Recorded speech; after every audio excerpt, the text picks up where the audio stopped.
கடலலை கொஞ்சும் திருச்செந்தூரில் விஸ்வரூபமே வேலையா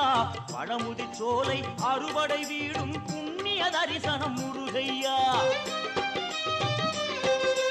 திருநீர் அணிந்து வரும் போது நெஞ்சில் நிம்மதி பிறக்குது கந்தையா முகனே சிவனார் மகனே உன்னை பாட பாட சுகமாகுதையா